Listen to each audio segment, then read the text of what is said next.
Okay, welcome to Witchpolice Radio. I'm here with someone who is new to the show and new to me, and I think that the reason I was interested in talking to you and having you on the show is because, as we'll get into, you're doing something that's a little different in a lot of ways than the typical guests I have on the podcast. So, uh, as usual with this show, the best way to start things off is if the guest introduces themselves, and if you can give a little background about what you do as a musician, that would be great.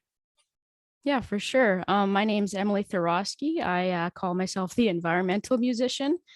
I am a grad student at the University of Manitoba, and I have a heavy science background. I love the environment, and I'm kind of using music in my master's thesis. So I've been incorporating like my passion into my thesis, and I also love music and I love writing songs and performing. So I'm just getting a bit more into that Okay, in my 20s. So yeah. what part came first, the music part or the science part? It's hard to tell. Like when I was a kid, I really loved music, like in music class, and I had guitar class from like elementary school to high school. So Yeah. it was a mix of both. Like it's not really what came first. It's kind of just it's mixed together. Okay. Okay. So, I Yeah. mean, like I said, kind of at the outset here, you're doing something different in the sense that everything I've seen anyway on social media from what you've been up to over the past while has been, very, as the name implies, very heavily tied into environmental causes and events and research and things like that. So, I mean, you're not playing the type of shows that the typical guests on the podcast do. You're not playing at bars. You're playing at, events that are tied into these causes. So how did you get, I mean, how does one become an environmental musician, I guess? Like how do you, go from being someone who can play music, who writes songs, to then taking it to these places that maybe don't necessarily have music as a typical part of the event or the presentation and things like that? Yeah, so I think I would answer that is it's like all collaboration. So it's like the networks I've already created almost as a wildlife biologist and as a Okay. scientist, and then bringing that in to be like, oh, can I perform, at Fort White Alive or like Okamic Marsh and all these areas that are mostly like environmental areas.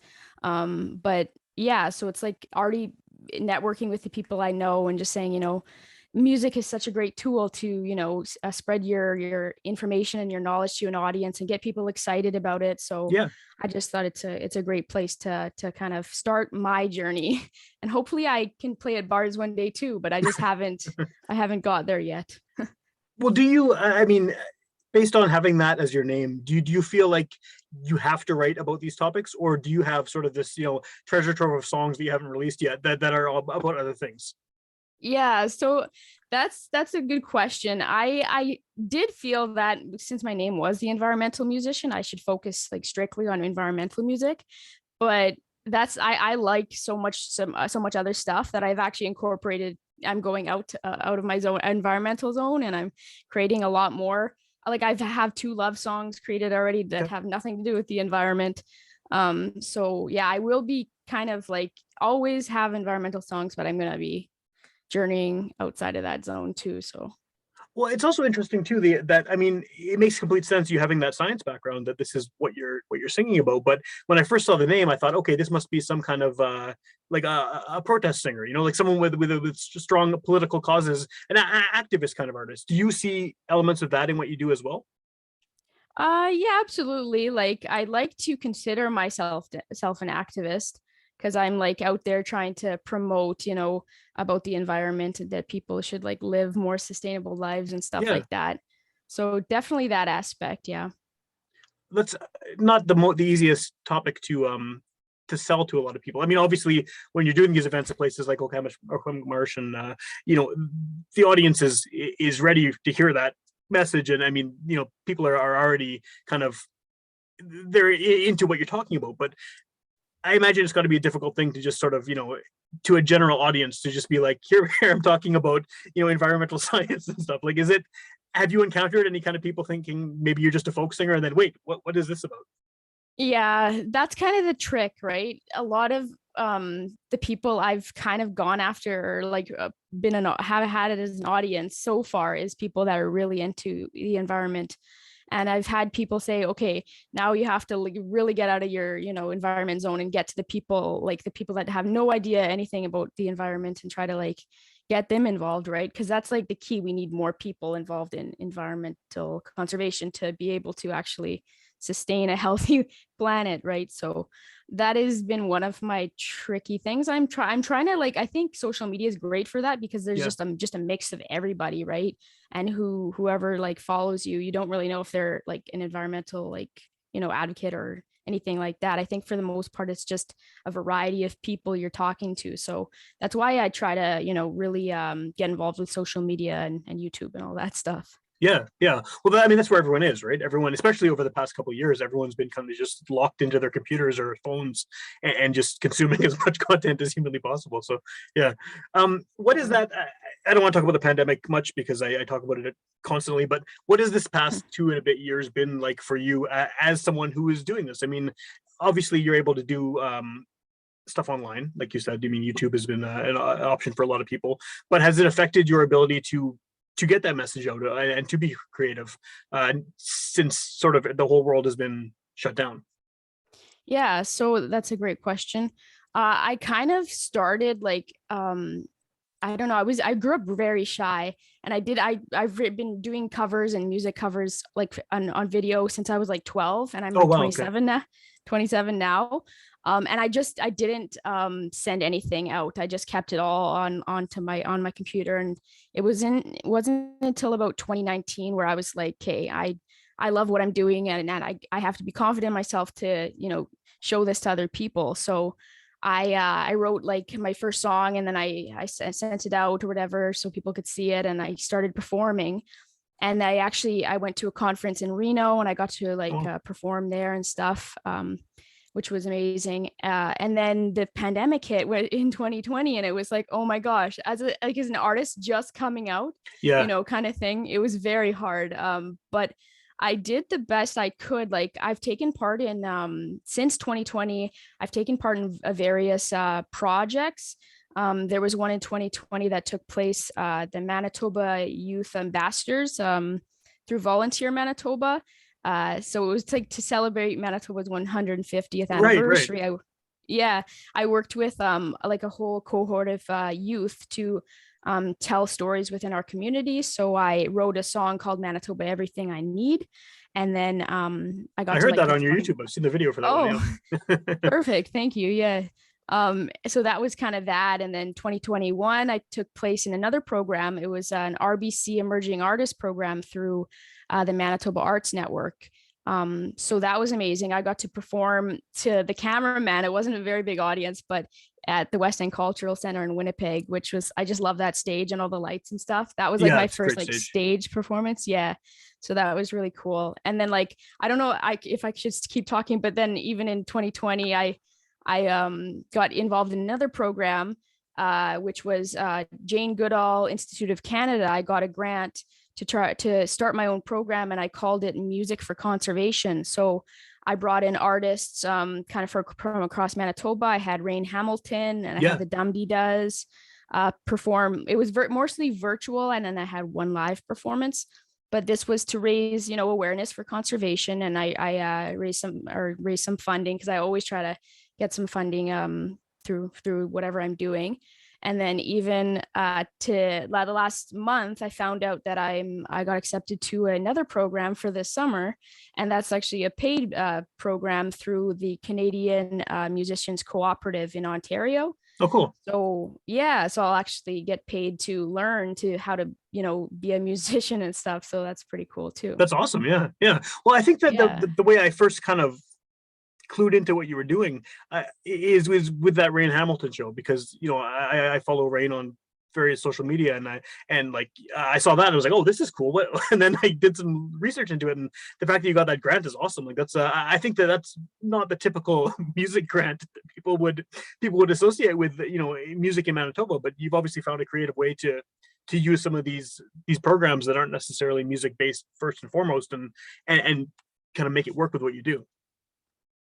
Yeah, exactly. It's a lot of fun, I find, because a lot of people, like the programs I'm involved with, like it's like a lot of science or a lot of youth that are doing like, soil based, like building gardens and stuff. And it's like, you don't usually see like a music aspect to like Yeah, the Jane Goodall Institute of Canada and stuff. So I hope that I'm able to continue like that music for conservation program, because I think I got a lot of like great advice back from people just saying like this is really amazing and it's great to take part. Like even the musicians that I was able to fund their hour Zoom yeah, session, and I think that's that awesome. was also, yeah, that was really cool too, and I think very much appreciated from them. So Yeah. Well, it's such a different idea too that I think it definitely stands out. I mean, especially during a time when so many people were doing live streams and virtual events and things like that. It was different enough that it was like, oh, what's this? It's got music and there's an environmental aspect. Like this is yeah, kind of cool. Yeah.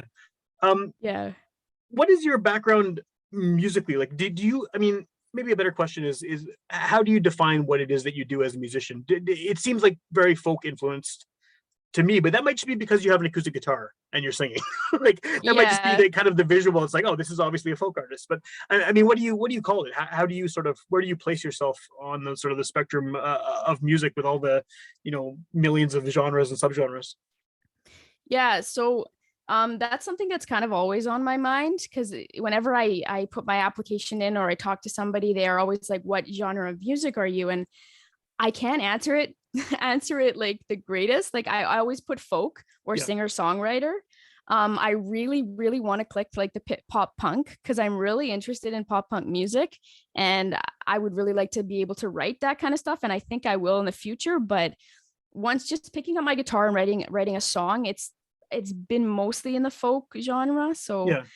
but I hope to be able to do a little bit of like pop punk soon too. So yeah. Well, that would probably also require a full band too, right? I mean, I would imagine if you want to get their full effect of a pop punk song, you want to. Yeah. Yeah, yeah. Yeah. Is that sort of what your background is as a listener, like that kind of more upbeat stuff? Yeah, like I grew up listening to like Sum 41, Simple Plan, Avril Lavigne type stuff, and Okay, okay. going to their concerts and just having the best time. So Yeah. yeah. If you went that pop punk route, would you keep the environmental aspect of like would you be writing environmentally themed pop punk songs or would that have I to thought about that shift? I thought about that today, and I was like, he might ask me this question. And I think it would be very cool to write an environmental, pop punk song or something. So I would definitely look into doing that, but also different, like a variety. Like I like to, keep my options open and kind of write whatever comes to, to my mind and stuff like that. So Yeah. Have yeah. you worked with a band before or has it just been solo to this point? So not necessarily a band, but like I said, for elementary and high school, I took a guitar class and I was Right. like, in an ensemble, and that was a lot of fun. But other than that, for my last like 10 years or whatever, it's mostly been solo. But I really want to look into collaborating, because I think that's like one of the greatest things about being a musician is being able to collaborate with other musicians and learn from them and stuff. So Yeah. yeah, I'm really looking forward to that too. Well, and you're in a good city for that too, just because the small population, huge population musicians, and especially like punk bands too. And there's so many people, so many bands like over the past 3 decades too. It's crazy. So you're in the right Yeah. place for it.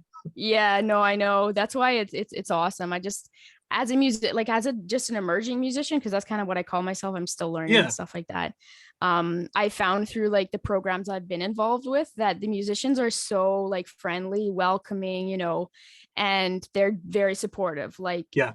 it's crazy. Like I was very surprised and I was like, holy, this is like great. Like this is very helpful to a person just coming in, because it's like exactly what you need.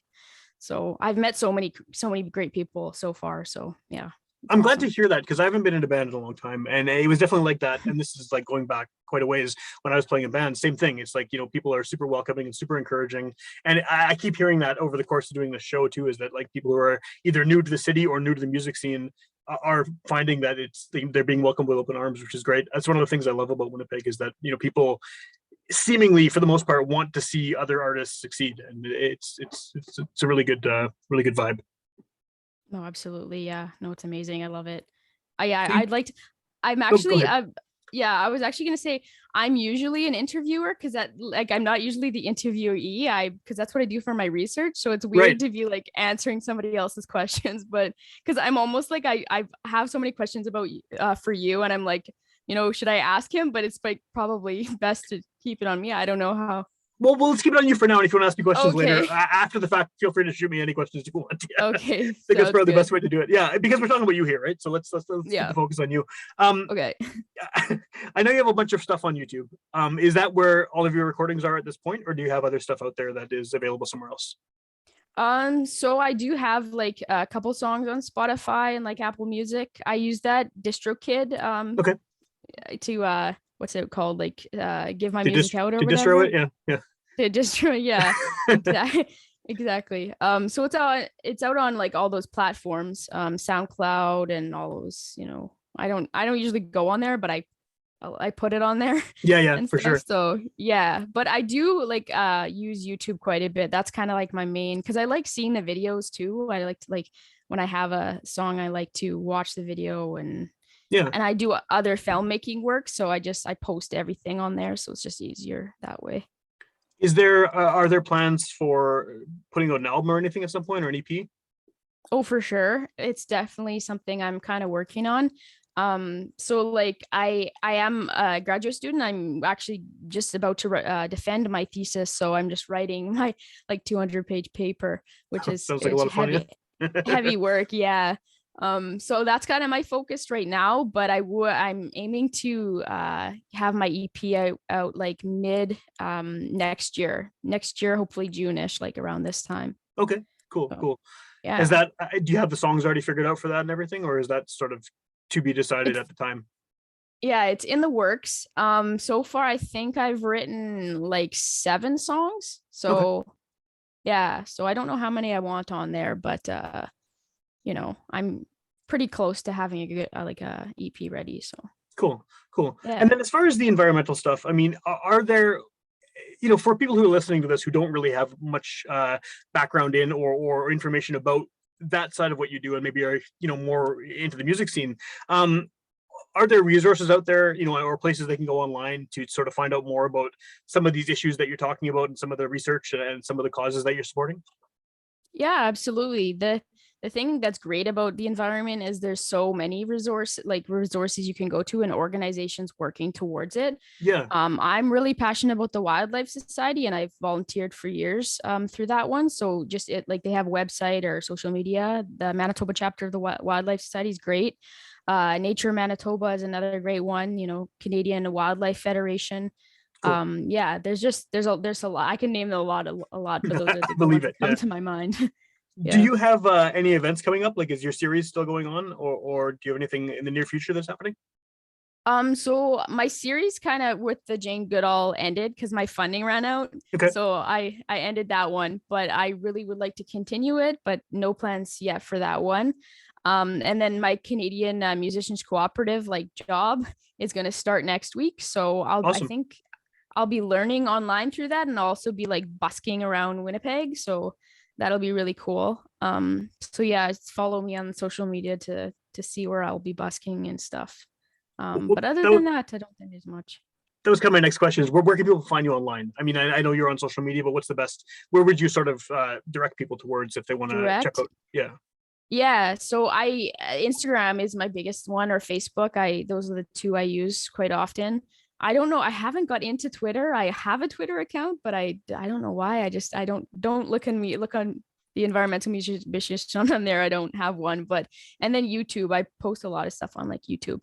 I don't have a website yet, but I'm looking into creating one this summer. So Okay. And yeah. at this point, are you looking for more shows, or are you? I mean, I know you were busy, obviously, with school and stuff. Is that sort of something to happen in the future, or are you still trying to get opportunities and things at the moment? Yeah, so I'm always open to like opportunities and shows. I do have a full schedule, but if someone, was like, "Oh, there's an opening here," I would definitely go. Like performing's great, and I think the thing that I've learned about performing is that you need to perform as much as you can to be able to get comfortable with your audience and, really become a performer. So, yeah, I'm always up to performing. I was actually going to end it there, but I had one more question for you based on what you said there. Like you mentioned earlier that you wrote all these songs and you didn't really show them to anyone, and you mentioned you're shy and all these things like that. Does singing about this topic, does that give you more confidence because you know so much about the topic and you're so kind of deeply invested in it? Does that sort of help to with stage confidence or the willingness to sort of put yourself out there? I've never thought about it like that, but honestly, maybe, yeah, maybe that was like my trigger. It's like, I'm knowledgeable about this topic and I could, help to spread my word, or, word about it. And that's like was my like key on getting me out there. Because one of the things that I found is, like my journey and stuff. I do it because I love music. I also Sure. do it because we need more people involved in environmental conservation. And the thing is, like, animals don't have a voice to speak for themselves, so I feel like it's us that has to step forward and speak for them and try to help them. So that's kind of where my background is, like why I'm kind of talking. So yeah. Awesome.